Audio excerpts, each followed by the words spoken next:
Good morning, ladies and gentlemen. I'm excited to have you here today because we are going to have a full tutorial on photo processing. This is like Photoshop and camera raw tutorial from zero to hero. So I call it Photoshop for photographers. So basically I'll be sharing a whole process that I personally apply to my photos. I'm selling photos online for you who do not know. I'm a stock photographer among others because I also do families and weddings and stuff, and of course YouTube. But I started as a stock photographer and I was like very successful. I still am very successful in selling photos online. So I want to share with you how to process your photos from zero to hero. This is not a full Photoshop tutorial like boring 1 hour or 2 hours tutorial that most of you won't have time to watch. You will just save it to your playlist and you will never watch it again. I'll try to keep it brief, short, and focus on the most important things that you just have to know to process your photos and to be effective and to impress people with your photos. So basically what I have here, I have a set of photos here, and I took those photos in Granada. So specifically, this is a beautiful place in Spain, and Granada is one of the most famous places, historical places of Spain. So I took pictures there for stock photography, for image stock photography websites. However, those photos can be used anywhere. They can be used as your travel photos, whatever. What I want to show you is how to select photos, edit them in camera raw, like pre-edit, and then do the editing in Photoshop. So let's get started, let's get right into it, not to make this tutorial long. So first thing you always do, you never start without it. As you scroll through your pictures, you select your favorites. So in this case, I'm using Command 1 to give it 1 star. On Windows, you will use Control 1. That's the only difference, and it works exactly the same. So I'll select a couple of photos that I like. Maybe this one from the theater. Not all of those photos are great. Maybe this one, I like it quite a lot. Yeah, let me find something that I really like. Oh, this one, no. This one seems to be nice, and I'll show you the effects. Oh, this one is not bad at all. So yeah, I think we have enough to show you the effect. Maybe one landscape of Granada itself. Let's say this one is all right. Okay, so we selected 6 photos, and here on the left, in the left panel, you have filter, and you can just select start photos. So in this case, I'm just using 1 star rating, and that's it. I selected the photos. This is very simple process. Okay, now by using Command A, I select all the photos. In Windows, it will be Control A. And then I open it in Camera Raw. Simple as that. Okay, we have Camera Raw module on right now, and what we want to do is we want to apply same exact settings to all the photos. So I usually do the same with all photos, and then I give them some individual touch. So what I do pretty much always, I always raise shadows around, I tend to avoid like 100%, maybe 90, 85, something like that. I don't like too much of HDR look. Then I usually drag highlights down, but it's not always necessary. It depends on the photo, of course, obviously. Then I go with whites up. I go with clarity up. Not too much, but I love clarity. It always helps to, give this local contrast to the picture. Then vibrance up. Saturation a little bit up, not that much as vibrance, because saturation can destroy your colors, if you overdo that, not good. Okay, but definitely with vibrance, you don't have to be shy. You can drag it up. It always helps. Okay, so this is something that I do, you know, as a basic correction. Then I go to curve. In curves, I usually drag highlights down, lights up, definitely, you know, to give it more shine, to give it more, you know, to give it more light. Then shadows, I always drag it down. It doesn't change a lot, but it basically increases the contrast of the picture, and I like it. Shadows always go up on my photos, and lights go up, and highlights a little bit more down, and I'm very satisfied with the effect. Then what I do, I always go to optics. I use remove chromatic aberration options pretty much all the times. I don't want any chromatic aberration. For those of you that don't know what chromatic aberration is, when you zoom into your pictures, I use good lenses, so I don't have a lot of chromatic aberration, but in contrasty areas like here, you can get this kind of purple or red, you know, line on the edges of the objects. You can see a little bit of bluish line here, not too much because it's a very good lens that I'm using, but basically you get the idea, right? Okay, so this is something I always do. What I would do in most cases, I would raise exposure also by 25.25 just to give my pictures more light. So this is what I do almost all the times. Then there's another part of the process that I do. I go back to optics and I want to see if I want to use lens profile corrections. So basically your lens have some kind of optical error there and you want to correct it. This can be a barrel effect or, you know, pinch effect, whatever it is, you want to correct it, but not always that correction is beneficial. So let's see what it does, for example, with this photo. I like it. There's more light in the corners, it's more straight. You know, this is like architecture photograph. So you want it to be straight. So in this case, it worked. I will try with this picture. Yes, I like it, I like it, I like it, I like it. In this case, I don't. In this case, I do like it. I thought I will, so I really do. In this case, too. In this case, too. So as you see, sometimes it works, sometimes it doesn't. In most cases, like in you know, wide open pictures, like of a you know, open space, it usually doesn't work that good, but it works good with architecture. So I use profile corrections. Okay. What I also do in many cases is I go to color mixer and I like to desaturate yellows. I don't like too much yellows in my pictures, but this is just my style. You don't have to, you can skip that step. I just drag yellows down and I like more oranges in my pictures. So I drag a little bit of saturation of oranges up and a little bit of yellows down. And that's pretty much all the process I do.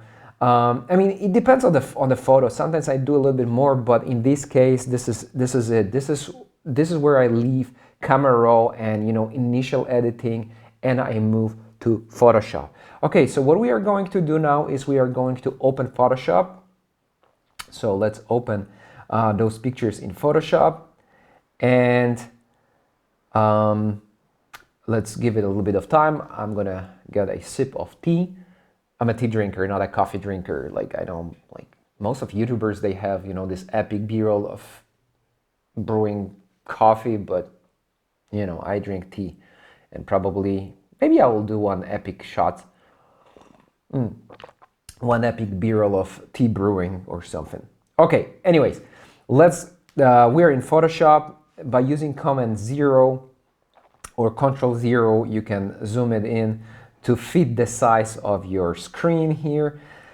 So what I want to do here is I want to adjust curves. I always start with curves. And what I do is I don't usually use it manually. I go to automatic curves adjustment and I basically see what it does. And in these new versions of Photoshop, it works so good that it basically, I can just turn off my brain and just use it like that. Once again, this tutorial is my personal process to make you work with Camera Raw or Adobe Lightroom and Photoshop in a very effective way to get the effects. So adjustments, you click on curves, you get another layer here as you can see, and in properties you click auto. But that's not it. I use 2 layers of curves. So again, I go to adjustments, I click on curves, I go to this 3 lines here or 4 lines, whatever lines, how many lines that there are, and I go to auto options. Okay, and here in auto options you have algorithms to choose from. So basically it's telling Photoshop what you want to prioritize. Find dark and light colors, enhance per channel contrast, on enhance monochromatic contrast. So as you click through, you may see for yourself what different algorithms do for your picture. And I usually like enhance per channel contrast with snap neutral midtones turned on. So let's click OK, and let's see what it did to our picture before and after. You see the difference is very, very, very tiny, but it gave it a little bit of this greenish, more greenish look, which I like. It's more neutral. It's more neutral in this specific case. All right, so we are done with curves. Then, very complicated shortcut, what I do is stamp all. It's Shift, Option, Command, E. Shift, Control, Alt, E on Windows. Shift, Control, Alt, E on Windows. E like Egypt. Okay, so what it does, it creates layer, like it creates a stamp, like it basically copy what it sees and creates new layer on top of everything. I use it a lot. Shift, Option, Command, E or Shift, Control, Alt, E. This is a very, very useful. I think it's called Stamp All. So basically it creates layer with everything visible on top. And what I do normally, I go to Filters, Camera Raw filter, and in Camera Raw filter I use auto. I know it's not advanced. I know you maybe expected something crazy here, but take a look at the effects and see for yourself. This method is super effective. So basically filter, Camera Raw filter, and let's click auto. And the difference again is not huge, but we click on basic editing now, on basic edits now, and white balance again, automatic. And it gave a little bit of this warmth to this picture. So again, let's click OK, and let's see the difference before and after. Can you see? Slight differences, little steps, but making a huge difference. So this is before the edit we get from Camera Raw, and this is what we get now. It pops a little bit, not too much, but there's definitely some difference. What I would do here, I would go to adjustments again, here to adjustment panel, and I would go to vibrance, and I would drag vibrance and saturation a little bit up, and again, Shift, Control, Command, E. Sorry, Shift, Option, Command, E. On Mac, Shift, Option, Command, E, and Shift, Control, Alt, E on Windows. And I stamped it again. And now this is something optional. So this is something I would normally do, and not a lot of you will know that you can add a LUT. So LUT is designed normally to correct videos, but you can add LUT on your pictures. What I say, what it does, because for some of you LUT may not be, you may not be familiar with LUTs, but this is to stylize your photo. So you can experiment a little bit with style of your photo. So in this case, I go to Image, Adjustment, and you have something called Color Lookup. And you can import your own LUT. You download it from internet, you purchase on internet, you can use one of those, or you can just use one of those that are by default, import to Photoshop, and you all have it right there. And not a lot of people know you can do that. I like Kodak look, so I'm gonna go with Kodak 5218, Kodak 2383, this one. Let's see what it does to my photo. And before, after. So it gives this, bleach look of film stock. So I like it, but not too much. So what I do, by pressing 1, 2, 3, 4, 5, 6, 7, or 8, or 9 on your keyboard, you can decrease opacity of the layer. So instead of using this, this menu here with opacity, you can basically select quickly how much of the visibility you want. So normally I would go to 30, so I click 3 on the keyboard, and you see it changed opacity to 30. So this is before and this is after. It gets a little bit of this bright, washed out look, which I like. And again, Shift, Option, Command E, so stamp everything I see. And the last step I would apply here in this case is sky replacement. The sky is okay here. I don't mind the sky, but we can just experiment with a different type of sky, maybe make it look a little bit more dramatic. So already I like it a little bit more. It gave a little bit of this nice look here, but let's experiment with different skies. Wow, this is nice. Maybe we can try something more dramatic here. Yeah, let's say this sky is okay. Okay, all right. So what I have here, just to give you an idea, you can output to new layers, or you can just duplicate layer. New layers, it will create bunch of layers that it needs to replace the sky. I don't mess up with that, so I just want duplicate layer. So once again, effective method of editing. So okay, and what it did, it duplicated layer. But to me, this is a little bit too much. I mean, some of you may like it, and you may say, "Wow, it's so amazing." But to me, it's a little bit fake. It's a little bit too much. So I'll probably decrease the opacity to maybe 20 or 40, just to give a little bit of this, dramatic sky effect, but not too much. And then again, I will stamp everything. And on the top of everything, I will do auto image. I will go to image menu, and from image menu, I will select auto tone, which will bring back the natural contrast after sky replacement, which was decreased in my taste, and it came back to more natural look. I mean, the sky, when I look at it, maybe it wasn't the best choice, but it's definitely not bad. So this is an effective way to edit, landscape photo. In this case, it's a cityscape photo. So let's take a look. After importing pre-processed photo from Adobe Camera Raw or Lightroom, it's basically just the same thing in a different suit, and then boom. The difference is maybe not huge, but it is really, really big. So you can see that we kind of processed everything in a nice, smooth, and easy to follow way.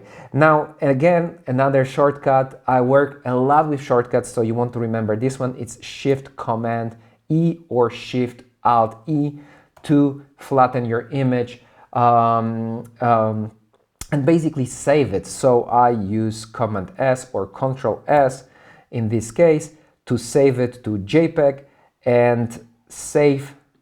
And I use maximum baseline standard and quality maximum and OK. And this picture is ready for social media, for stock photography websites, to share with the client. If this is a client work, this is ready image. And by using a shortcut Command W or Control W, you close the picture and you can move to the next one. So not to make this tutorial too long, maybe I'll just focus on one more picture to show you one more trick that I do. You basically get the flow, get the idea of how I process my picture. So once again, just to repeat, adjustments, curves, auto. And let's see what it did. I like it.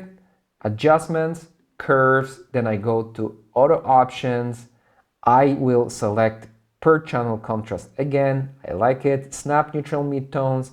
It's more natural now, but I don't like too much, so I'll decrease opacity to 70% just to give this warm look.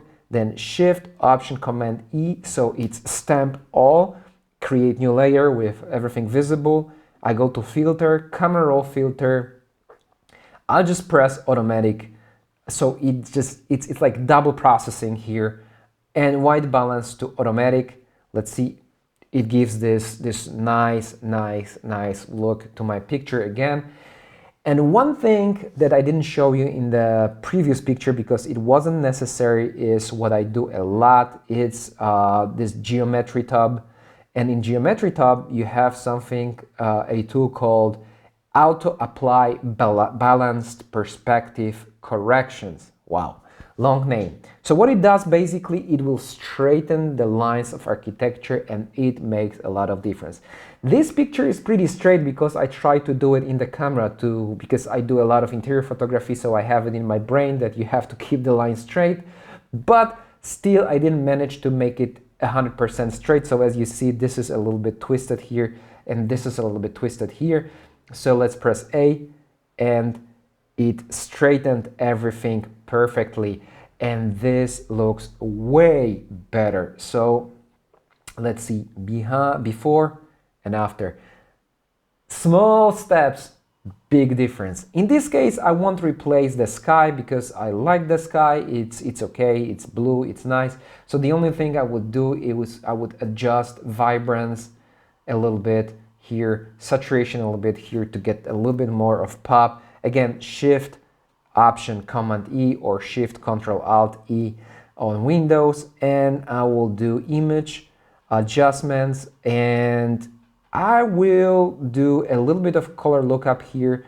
I will use Kodak look again, just to give it a little bit more of this bleach look, but not too much, maybe 33. If you double press 3, you get 33. If you double press 4, you get 44. 44 is okay. Now, I'm satisfied with that. I won't do anything else to that. I may try to get this tool, image adjustments, here not in adjustments, but auto contrast, just to see if I have all the contrast that is necessary. So again, image, auto contrast, and before we used auto tone. You can experiment with auto color, what Windows suggests, not Windows, but Adobe suggests. It's okay, it's a little bit colder, so I don't want too much of it on my picture. So I decreased opacity to 30, as you can see by pressing key number 3. It works both on Windows and it works on Mac. So yes, we are pretty much done with this picture. So the last thing we want to do is Shift Command E to flatten the image, or Shift Control E, correct me if I'm wrong, or Shift Alt E. I think Shift Control E, and you have the image flat. Alt 0 to see the full effect, Tab to remove the tools, to hide the tools, and you can enjoy the picture right now. It looks really better. So let's take a look before, the one that we imported, and after. It looks much better, and now it's ready to save.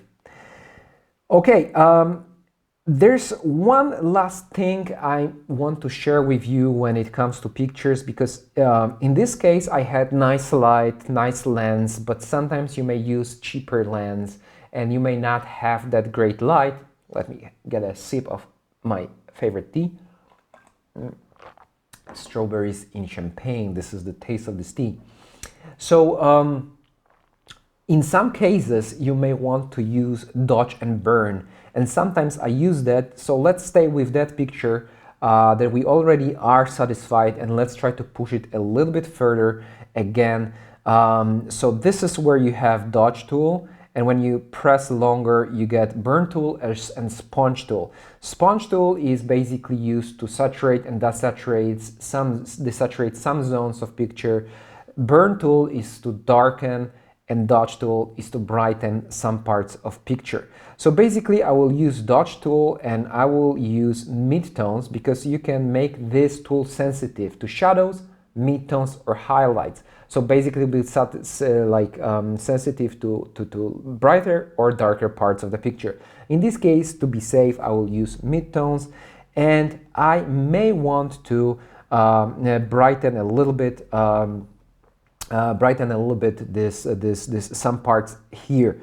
So for example, to decrease and increase the size of the brush, I'm using right bracket and left bracket on keyboard. It works both on Windows and Mac. So I'm using left bracket to decrease, and I like a little bit of light here, and I wouldn't mind to get a little bit of light here, and maybe the arches here, just to give it a pop. And maybe heads are already pretty bright, so I won't touch the heads of those animals here, probably lions. I'm not very good at recognizing animals. Maybe a little bit here. This artwork, this roof is just, you know, amazing. Those Arabic constructions here in Spain. I live in Portugal, so it's my neighboring country. Amazing. Okay, so this is like how I brighten the arches and a little bit of you know, this details here.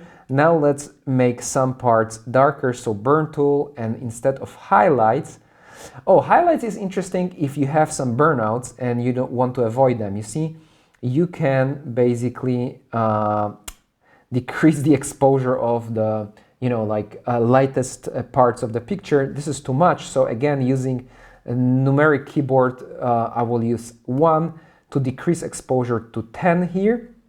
And look, I can decrease a little bit exposure on the head of those animals. We stated it's lions, but probably they are not lions. I don't know what they are. Okay, anyways, like I decreased a little bit of exposure on their heads, but I wasn't planning to do that. Shadows is what I want to choose now, and I want to make the dark parts a little darker in this case. So here, here, and here, I want to, you know, get some definition, make it darker, maybe here a little bit, and here, and here. Okay, not much. I'm not big in, you know, dodge and burn thing, but just to show you the results. So this is before dodging and burning, and this is after dodging and burning. Still a little bit of improvement here and there, and there you go, voila. You have the ready picture. Command S or Control S on Windows, and we are ready to save. The picture. This is it. Like I save. Well, let's change the name. Probably I saved it before, but I'm not sure. So yeah, we have it saved. And this is the same thing I would apply to pretty much every picture in the batch.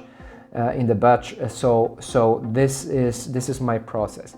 Okay, ladies and gentlemen, this is it. This is Jack Sputnik here, and if you like this tutorial, please don't forget to leave thumbs up. Please don't forget to subscribe, and I see you guys in the next one.